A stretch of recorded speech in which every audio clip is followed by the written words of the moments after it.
Bonjour à tous, ici Margot Morin.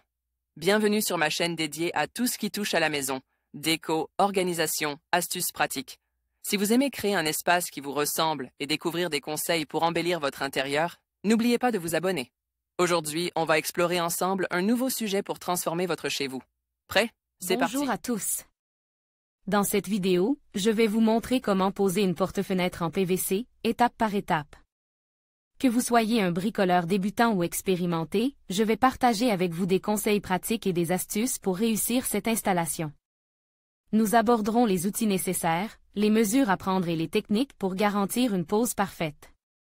Alors, préparez-vous à transformer votre espace avec une nouvelle porte-fenêtre. C'est parti! Qu'il s'agisse d'une construction neuve ou d'une rénovation, poser une porte-fenêtre n'est pas très compliqué. Mais nécessitez tout de même d'être très soigneux car il faut que les battants puissent s'ouvrir et se refermer sans frottement ni blocage.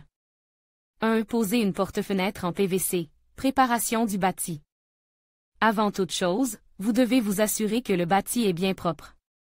S'il est ancien, vous devez vérifier sa solidité, ôter toutes les pièces de quincaillerie restées en place, puis à l'aide d'une brosse métallique, enlevez tous les bouts de bois qui pourraient se détacher.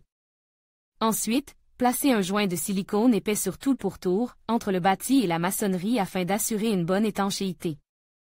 2. Poser une porte-fenêtre en PVC. Installation du dormant. Après avoir enlevé les battants de la porte-fenêtre en PVC et pose 2 cales à gauche et à droite sur le bas du bâti, vous pouvez mettre en place le dormant et le faire tenir en place à l'aide de serre-joints. Avec les vérins de réglage installés dans le dormant, vous allez fixer le dormant contre le bâti, puis vérifier que tous les angles de la porte-fenêtre soient bien droits, avant de fixer le dormant à l'aide de vis à travers les vérins.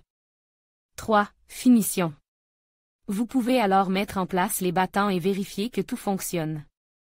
Pour compléter l'isolation, faites un joint en mousse et recouvrez-le d'un joint silicone à l'intérieur comme à l'extérieur, en vous assurant pour l'extérieur d'utiliser un joint approprié.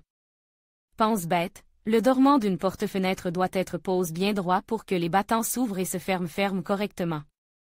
C'est pourquoi vous devez soigneusement mesurer les angles, mais aussi les diagonales qui doivent être identiques.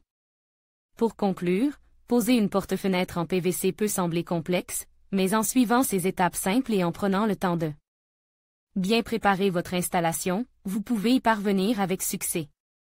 N'oubliez pas de vérifier les dimensions, de choisir les bons outils et de respecter les consignes de sécurité. Une fois installée, votre porte-fenêtre apportera lumière et confort à votre intérieur.